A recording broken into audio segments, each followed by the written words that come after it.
அப்படி என்ன பெரிய ஊரு பெரிய திருவிழா எல்லாரும் ஓவரா பில்டப் கொடுக்குறீங்க? எதுக்கு எல்லாரும் 10 நாள் பந்தோபஸ்து போனா? சார் நீங்க புதுசுனாலும் உங்களுக்கு தெரியல, உலகத்துல எந்த முழுமுடுக்கில் இருந்தா இந்த திருவிழாவுக்கு வந்து சேர்ந்துரும். Hi guys, welcome back to my vlog. இன்னைக்கு vlogல வந்து எங்கள் ஊரில் நடந்த திருவிழாவை தான் ஒரு vlog-ஆ வந்து எடுத்து போட்டிருக்கேன். இந்த கோயில் எதுக்கு ஸ்பெஷல் அண்ட் இந்த திருவிழாவில் என்னென்னலாம் நடக்குங்கிறதான் இந்த வீடியோவில் நம்ம டீட்டெயிலாக பார்க்க போகிறோம். என்னடா கோயிலில் கூட்டமே இல்லைன்னு நினைக்காதீங்க, நான் ஏர்லி மார்னிங்காக வந்து கோயிலுக்கு கிளம்பி வந்துட்டேன். எதுக்குன்னா என் தம்பிக்கு வந்து மொட்டை போட வேண்டி இருந்தது. ஸோ அதனால் கோயிலுக்கு நாங்கள் சீக்கிரம் கிளம்பி வந்துட்டோம். இந்த கோயில் எங்கே இருக்குன்னா தென்காசி டிஸ்ட்ரிக்டில் இருக்க பெத்தனடார்பட்டி. ஆக்சுவலாக பாவூர் சத்திரம் நீங்கள் கேள்விப்பட்டிருப்பீங்க. அதுக்கு அடுத்து வர ஸ்டாப் மகிழ்வனநாதபுரம். அதுலேருந்து ஜஸ்ட்டு 1 கிலோமீட்டரில் தாங்க எங்கள் கோயில் வந்து இருக்குது. இந்த ஒரு கோயில் வருஷத்துக்கு ஒருக்க நடக்கும். 1 டே தாங்க நடக்கும். ஜஸ்ட்டு ஆக்சுவலாக பார்த்திங்கன்னா ஆஃப் டே தான் நடக்கும். ஸோ காலையிலேயே வந்து எங்கள் தெருவில் இருக்க கோயிலில் வந்து சாமி ஆடிட்டு தான் நெக்ஸ்ட்டு மெயின் கோயிலுக்கு வந்து போவாங்க.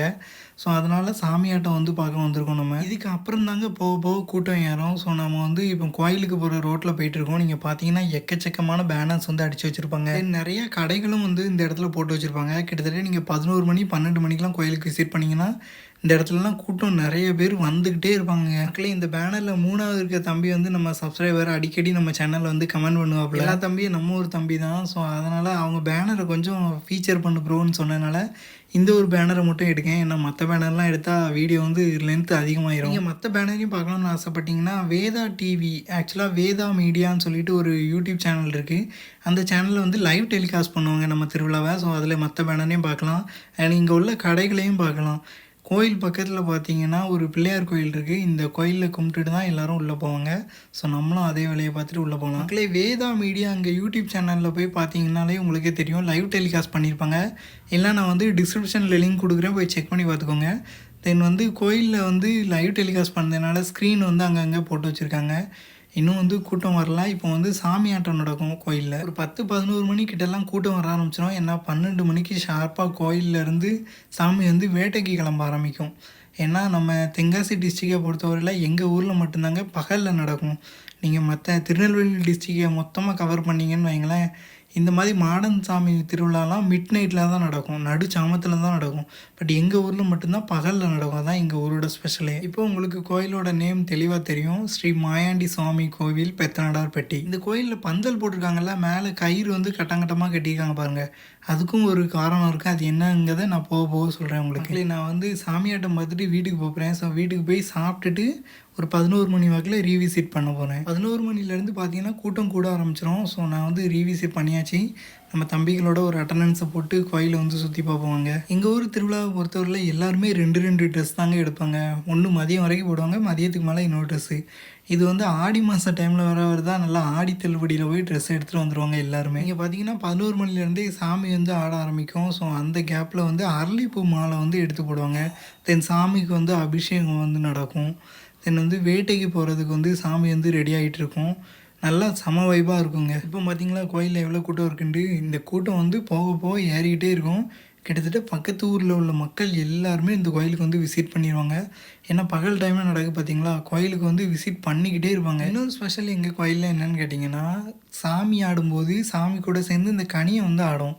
ஸோ கனியன்னா என்னன்னு சொல்லிக்கிறேன். இந்த பரியரும் பெருமாள் படத்தில் ஒரு கேரக்டர் காமிச்சிருப்பாங்கல்ல, அந்த மாதிரி ஆண்கள் வந்து பெண்கள் வேடமிட்டு அந்த மாயாண்டி சாமியை சுற்றி ஆடுவாங்க. ஸோ அதுதான் கனியம். இது வந்து மற்ற தென்காசி டிஸ்ட்ரிக்டில் மற்ற ஊரில் பார்க்க முடியாதுன்னு நினைக்கிறேன் எனக்கு தெரிஞ்சு. எங்கள் கோயிலில் வந்து இது வந்து ஸ்பெஷலாக நடக்கும் ரொம்ப. எங்கள் ஊரில் வந்து பிரம்மாண்டமாக நடக்கக்கூடியது ஒரே திருவிழானா அது இந்த ஒரு திருவிழா தான். நீங்கள் சிட்டி விட்டு அவுட்ரு போனீங்கன்னா நிறைய திருவிழா பார்க்க முடியும். பட் எங்கள் ஊரை பொறுத்தவரையில் இந்த திருவிழா ஜம்முன்னு நடக்குங்க. சின்ன வயசுலலாம் பார்த்தீங்கன்னா இந்த கோயில் திருவிழா எப்போ வரும், நம்ம வந்து காசு சேர்த்து வச்சு ஆட்டம் ஆடணும், விளையாட்டு சாமான்லாம் வாங்கணும்னு ரொம்ப ஆசையாக இருக்கும். பட் இப்போலாம் அந்த ஆசை கொஞ்சம் கொஞ்சமாக படிப்படியாக குறைஞ்சிட்டு வருது. மற்றபடி இந்த சாமி ஆட்டம்லாம் பார்க்குறது ரொம்ப சூப்பராக இருக்கும். நான் வந்து சென்னையில் ஒர்க் பண்ணும்போதுலாம் இந்த கோயில் வந்து திருவிழா எப்போ வரும்னு காத்துக்கிட்டே இருப்பேன். ஒரு 2 நாள் 3 நாள் லீவ் எடுத்துகிட்டு இந்த கோயில் கூடைக்கு வருவேன்ல. இந்த திருவிழாவில் இன்னொரு ஸ்பெஷல் இருக்குது. என்னன்னு கேட்டிங்கன்னா, இந்த திருவிழா ஆரம்பிக்கிறதுக்கு 6 மாதம் முன்னாடி பழம்படைப்பு திருவிழான்னு ஒன்று நடக்கும் இங்கே. அது வந்து மற்ற கோயிலில் நீங்கள் பார்த்துருக்க முடியாது. 2 வாட்டி நடக்க மாதிரி இருக்கும். அந்த பழம்படைப்பு திருவிழா அன்னைக்கு நாங்கள் வந்து ஒரு வாழை மூடு எடுத்துகிட்டு வந்து இந்த கோயிலில் வந்து வச்சு சாமி கும்பிட்டு போவோம். அன்றைக்கி வந்து அன்னதானம் நடக்கும். அந்த திருவிழாவும் சூப்பராக இருக்கும். அது வந்து மெயின் திருவிழா கிடையாது. பட் அது வந்து பழம்படைப்பு திருவிழா. அது 6 மாதத்துக்கு முன்னாடி நடக்கும். இதுதான் வந்து மெயின் திருவிழா. இப்போ சாமி ஆட்டம் முடிஞ்சோடனே சாமி வந்து வேட்டைக்கு போக ஆரம்பிக்கும். வேட்டைக்கு போயிட்டு வந்த உடனே திருவிழா வந்து ஸ்டார்ட் ஆகும். சாமி ஆடும், தென் கனி ஆடும். தென் இன்னொரு ஸ்பெஷல் என்னன்னு கேட்டிங்கன்னா, இங்கே வந்து சாமி வேட்டைக்கு போயிட்டு வந்தோடனே சாமிக்கு வந்து மாலை எடுத்து போடுவாங்க கோயிலுக்குள்ளே. அந்த மாலையை வந்து எடுத்து இந்த மாதிரி பரனில் போட்டு வைப்பாங்க. நான் முன்னாடியே சொன்னல கயிறு கட்டி வச்சுருப்பாங்கன்ட்டு. ஸோ இந்த பரனில் வந்து சாமிக்கு மாலை சேர இங்கே வந்து சேர்த்து போடுவாங்க. இதுவும் ஒரு வழக்கமாக எங்கள் கோயிலில் இருக்குது. இப்போ கம்மியாக தான் இருக்குது. திருவிழா முடிகிற சமயத்துலலாம் பார்த்திங்கன்னா நிறையா இருக்கும். திருவிழா முடிஞ்சோடனே ஒரு சில பேர் இதெல்லாம் எடுத்துகிட்டு போய் ஸ்கூட்டருக்கு அவங்களோட பைக்குக்கு போடுறதுக்காண்டி எடுத்துகிட்டு போயிடுவாங்க எல்லோரும். தென் பொங்க வைக்கவும் ஸ்டார்ட் பண்ணிடுவாங்க. பொங்க வைக்கிற கேப்பில் நம்ம வந்து இன்னொரு விஷயத்தை பார்த்துட்டு வரலாம். என்னன்னு பார்த்தீங்கன்னா, இது பொருட்காட்சிலாம் இல்லைங்க, எங்கள் ஊர் தான். எங்கள் ஊரில் பொருட்காட்சியே மிஞ்சிற அளவுக்கு நிறையா ராட்டனம் போட்டு வச்சுருப்பாங்க. இந்த மாதிரி மரண கிணறு நிறைய ராட்டனமாக இருக்கும் எங்கள் ஊரில். அதுவுமே ரொம்ப ரொம்ப ஸ்பெஷல் தான். இந்த திருவிழா நடக்கிறதுக்கு 1 வீக்கு முன்னாடியே வந்து இடம் பிடிச்சி இந்த மாதிரி ராட்டனம் எல்லாத்தையும் எல்லா இடத்துலையும் போட்டு விட்ருவாங்க. இது எங்கே இருக்குதுன்னு பார்த்தீங்கன்னா, கோயிலுக்கு முன்னாடி தான் இருக்குது. உங்களுக்கு பார்த்தாலே தெரியும். நிறையா ராட்டனம் இருக்கும் இந்த இடத்துலலாம். இந்த மரண கிணறுலாம் பார்த்து ரொம்ப வருஷம் ஆச்சுங்க. எனக்கு தெரிஞ்சு நான் வந்து ஸ்கூல் படிக்கும் போது பார்த்தேன் நினைக்கிறேன் லாஸ்ட் தான்.